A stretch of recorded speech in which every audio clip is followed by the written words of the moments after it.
Hello, and today I'm going to discuss chapter 1, that is chemical reactions and equations. In this part, we are going to discuss about the chemical processes, chemical reactions, and some features of chemical reactions.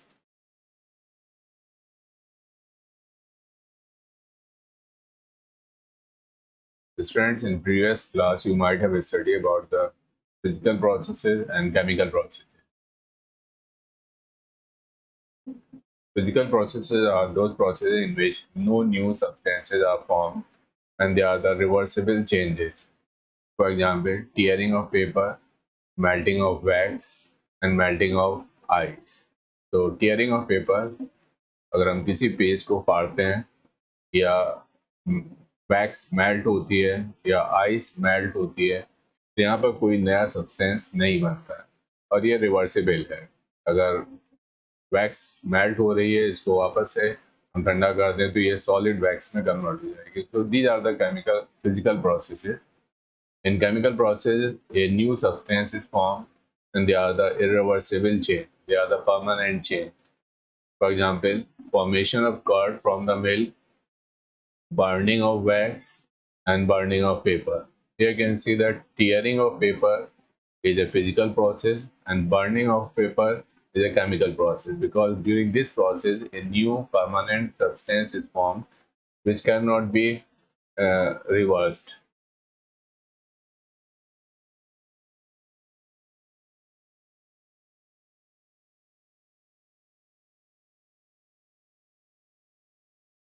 Those permanent change in which new chemical substances are formed with new chemical properties are called the chemical changes.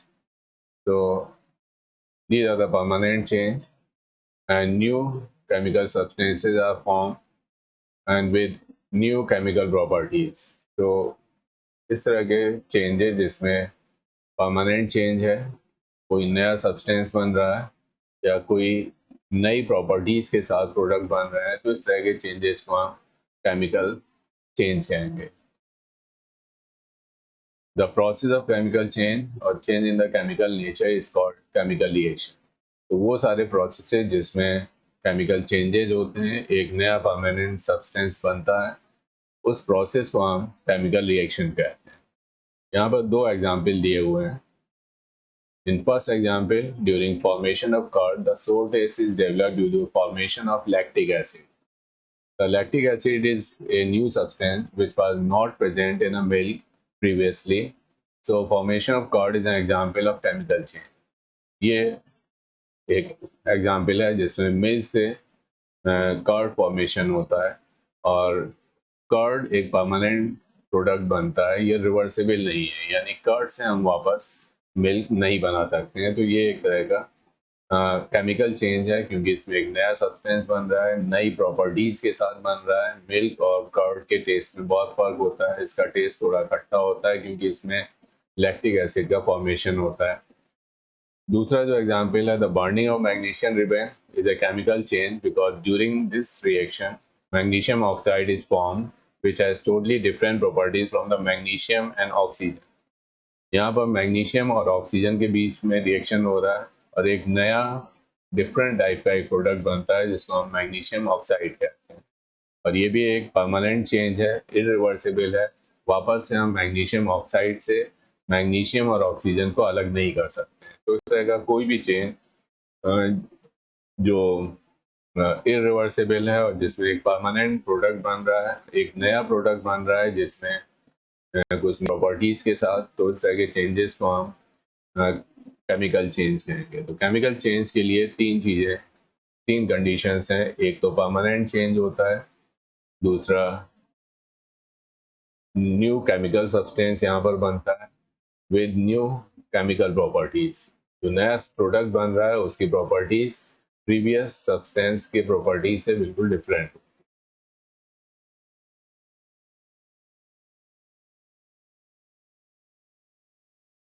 तो वो process जिसमें कोई chemical change होता है उनको हम chemical reaction कहते हैं। तो the processes by which one or more substances transformed into new substance is called a chemical reaction. तो इस तरह का प्रोसेस जिसमें एक या दो बहुत से ज़्यादा कुछ सब्सटेंस आपस में रिएक्ट करते हैं और एक नया सब्सटेंस बनाते हैं, तो इस तरह के प्रोसेस को हम केमिकल रिएक्शन कहते हैं।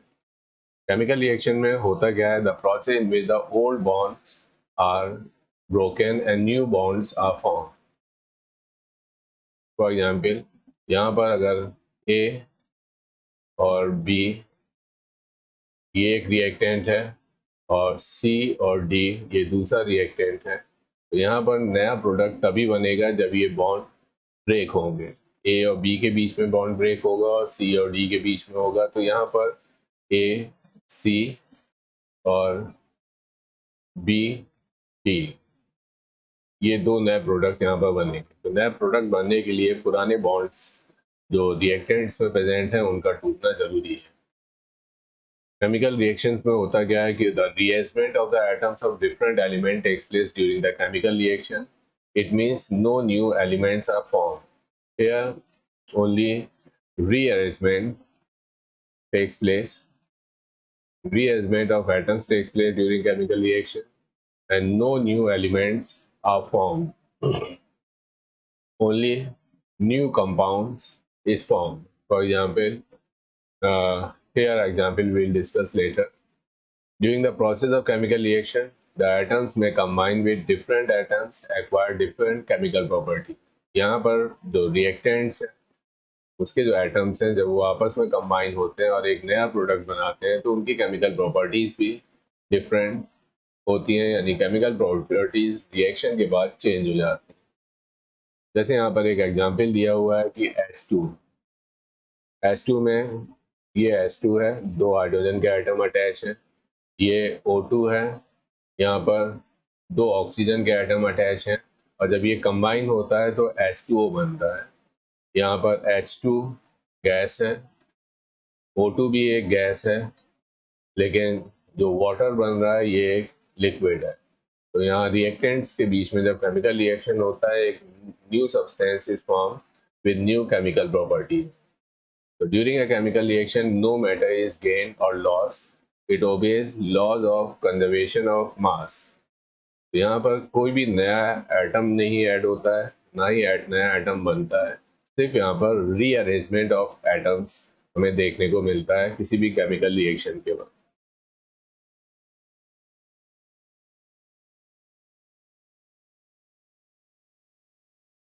Why do substance take part in a chemical reaction? So there are some reasons are given. यहाँ पर एक क्वेश्चन ये आता है कि केमिकल रिएक्शंस क्यों होते हैं। तो यहाँ पर इसके दो रीजन है, to gain maximum stability and to acquire the minimum energy state. Maximum stability atom तभी एक्वायर करता है जब उसके आउटर मोस्ट शेल में 8 इलेक्ट्रॉन्स कंप्लीट हो जाते हैं। फॉर एग्जांपल, अगर हम सोडियम को देखें, सोडियम का इलेक्ट्रॉनिक कॉन्फ़िगरेशन होता है 281, यानी इसके आउटर मोस्ट शेल में एक इलेक्ट्रॉन है, ये स्टेबल नहीं है। अगर हम क्लोरीन देखें तो क्लोरीन के अंदर 287 है, इसके आउटर मोस्ट में भी 7 इलेक्ट्रॉन है, 8 होगा तभी ये स्टेबल होगा। तो यहाँ स्टेबल बनने के लिए सोडियम अपना एक इलेक्ट्रॉन क्लोरीन को देता है, जिससे अगर सोडियम अपना एक इलेक्ट्रॉन निकाल देगा तो इसके पास जो इलेक्ट्रॉन बचेंगे वो 28 बचेंगे, यानी ये सोडियम एटम स्टेबल हो गया। और क्लोरीन के पास जो इलेक्ट्रॉन हो जाएंगे, एक एटम गेन इलेक्ट्रॉन गेन करने के बाद 288, यानी इसका भी आउटरमोस्ट शेल कंप्लीट हो गया। इसके बाद एक कंपाउंड बन जाता है जिसको हम NaCl कहते हैं। तो किसी भी केमिकल रिएक्शन में केमिकल रिएक्शन इसलिए होती है ताकि वो एटम्स मैक्सिमम स्टेबिलिटी गेन कर सके, और मैक्सिमम स्टेबिलिटी तभी गेन होता है जब उसके आउटरमोस्ट शेल यानी वैलेंस शेल में 8 इलेक्ट्रॉन्स हो जाए, जैसे हमने इस रिएक्शन में दिखाया है। ये जो कंपाउंड बनता है इसकी पोटेंशियल एनर्जी डिक्रीज हो जाती है। तो यहाँ पर दो रीजन है जिसकी वजह से maximum stability and to acquire the minimum energy state, और इन दोनों रीजन की वजह से एटम्स आपस में रिएक्ट करते हैं।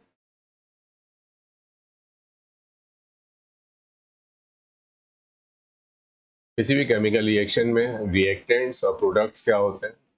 The substance which take part in a chemical reactions are called reactants, and the substance which are formed during a chemical reaction are called product.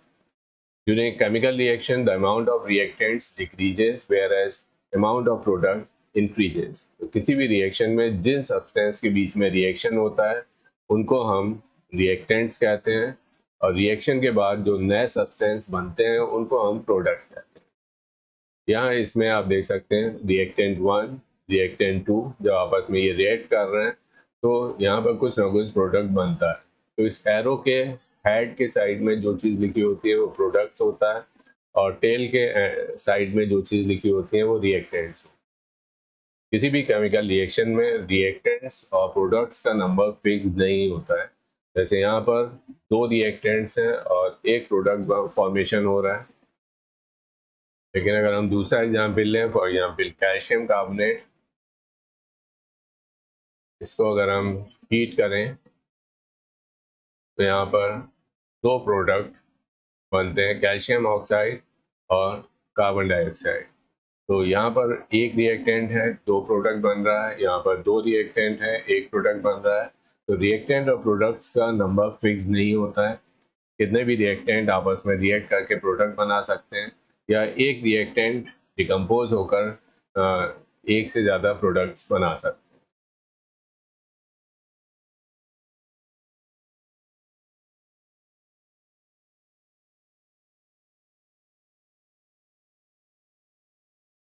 There are some chemical features of chemical reactions or chemical changes. The chemical changes or chemical reactions can be accompanied by the following features which can be observed easily. अब हमें पता ये कैसे चलता है कि दो reactants या कुछ रिएक्टेंट्स के बीच में रिएक्शन हुई है या नहीं हुई है। अगर रिएक्शन होती है तो वहाँ पर कलर चेंज हो सकता है, there may be change in colour, change in odour, odour means smell, वहाँ हमें एक अलग तरह की स्मेल देखने को मिल सकती है। चेंज इन टेम्परेचर, या तो हीट निकलेगी वो एक्सोथर्मिक रिएक्शन होगा, और हीट अगर एब्जॉर्ब होगी तो एंडोथर्मिक। तो ये रिएक्शन एक्सोथर्मिक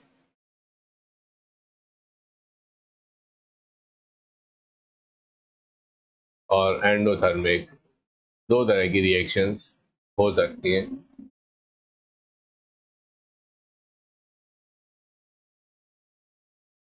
एक्सोथर्मिक रिएक्शन में हीट बाहर निकलती है और एंडोथर्मिक में heat absorb. Change in physical state, physical state का मतलब है कि सॉलिड से लिक्विड या लिक्विड से गैस में चेंज होना, इसको हम चेंज इन फिजिकल स्टेट कहते हैं। इवोल्यूशन और फॉर्मेशन ऑफ गैसेस, बहुत सारी केमिकल रिएक्शंस में कुछ गैसेस इवॉल्व होती हैं जिससे ये पता चलता है कि रिएक्शन हुई है। या फॉर्मेशन ऑफ प्रेसिपिटेट, तो ये कुछ फीचर्स हैं जिनके बेसिस पे हम ये बता सकते हैं कि केमिकल चेंज हुआ है या केमिकल रिएक्शंस हुई। अब इन फीचर्स को हम वन बाय वन देखते हैं।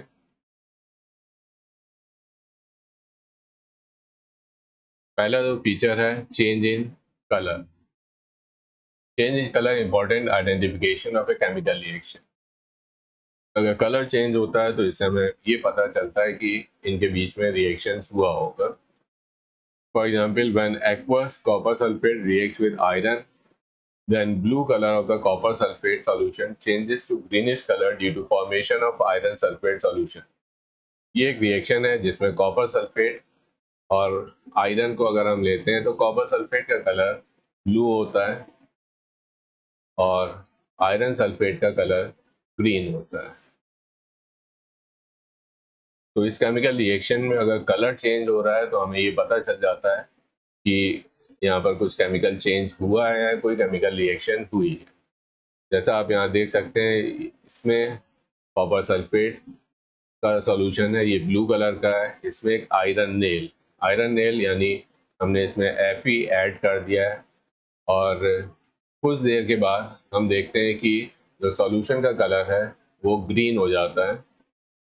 सॉल्यूशन का कलर ग्रीन हो जाता है, और ग्रीन इसलिए होता है क्योंकि यहाँ पर फेरस सल्फेट बन जाता है, और जो कॉपर रिलीज होता है कॉपर इस नेल के ऊपर डिपॉजिट हो जाएगा। तो चेंज इन कलर एक ऐसा फीचर है जिससे हमें ये पता चलता है कि दो रिएक्टेंट्स के बीच में रिएक्शन हुई है या नहीं हुई।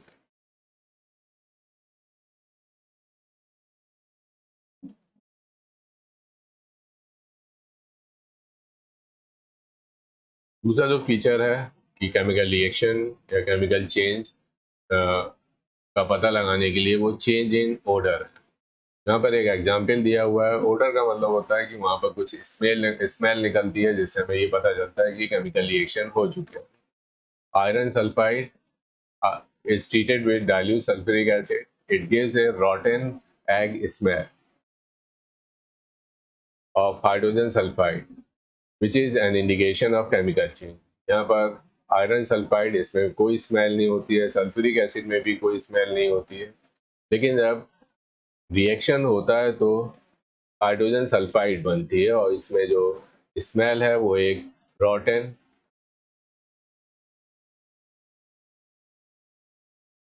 एग की स्मेल हमें मिलती है। तो किसी भी केमिकल रिएक्शन के बाद स्मेल का रिलीज होना ये शो करता है कि यहाँ पर केमिकल चेंज हुआ है।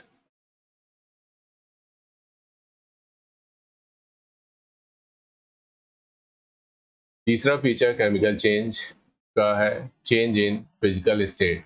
During some chemical process the physical state of the products become different from that of the reactants. For example, hydrogen combines with oxygen to give water. यहाँ पे आप देख सकते हैं कि हाइड्रोजन एक गैस है, ऑक्सीजन भी एक गैस है, लेकिन रिएक्शन के बाद हमें वाटर मिलता है जो कि लिक्विड है। तो अगर ऑक्सीजन और हाइड्रोजन दो रिएक्टेंट्स हैं, इनके बीच में रिएक्शन हो रहा है, कोई लिक्विड बन रहा है, कोई वाटर बन रहा है, तो ये एक साइन है कि केमिकल रिएक्शन या केमिकल चेंज यहाँ पर हुआ। तो चेंज इन फिजिकल स्टेट एक डिफरेंट फीचर है, एक फीचर है जिससे हमें केमिकल चेंज होने का पता चलता है।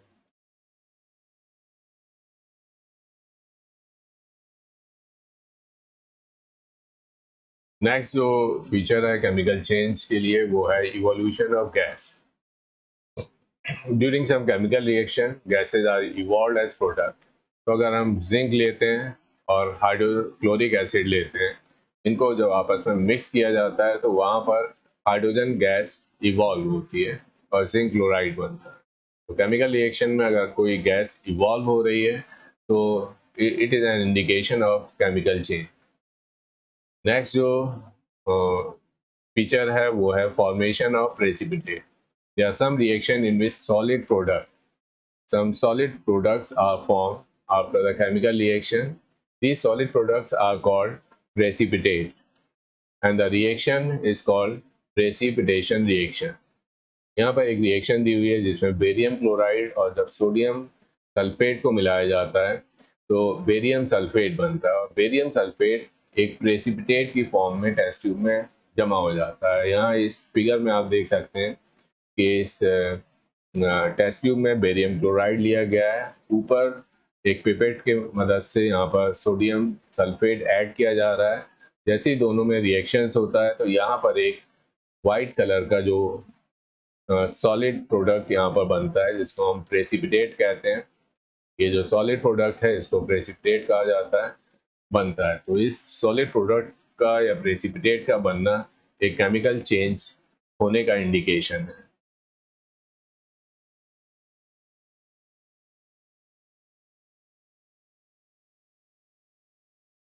नेक्स्ट जो फीचर है केमिकल चेंज इंडिकेट करने के लिए वो है change in temperature. During chemical change the heat will either be absorbed और released।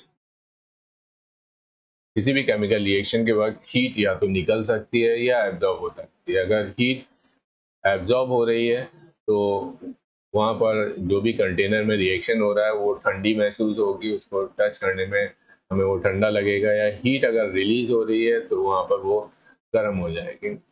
It means the chemical reaction में बी एक्सोथर्मिक और एंडोथर्मिक। सबसे पहले हम देखते हैं एक्सोथर्मिक रिएक्शन क्या होता है। दो reaction in which heat is liberated and these reactions are called exothermic reaction। तो ऐसी रिएक्शन जिसमें हीट रिलीज हो रही है, बाहर निकल रही है, उसको हम एक्सोथर्मिक रिएक्शन कहेंगे। Due to the release of heat the temperature of the reaction mixture is increase. क्योंकि हीट रिलीज हो रही है तो रिएक्शन मिक्सचर का टेम्परेचर इंक्रीज हो जाता है और कंटेनर का टेम्परेचर भी, कंटेनर हमारा गर्म हो जाता है। जैसे क्विक लाइन जिसको हम चूना कहते हैं, चूने में अगर पानी को मिला दिया जाए तो स्लैक लाइन बनता है और वहाँ पर हीट रिलीज होती है। जिस भी कंटेनर में हम क्विक लाइम और वाटर को मिक्स कर रहे हैं वो कंटेनर बहुत ज़्यादा गर्म हो जाता है, तो इसका मतलब है यहाँ पर हीट रिलीज हो रही है और ये एक एक्सोथर्मिक रिएक्शन है। The formation of slag line from the reaction of quicklime and water is characterized by change in temperature. तो यहाँ पर टेम्परेचर चेंज हो रहा है और इससे ये पता चलता है कि क्विक लाइन ने वाटर के साथ रिएक्शन किया।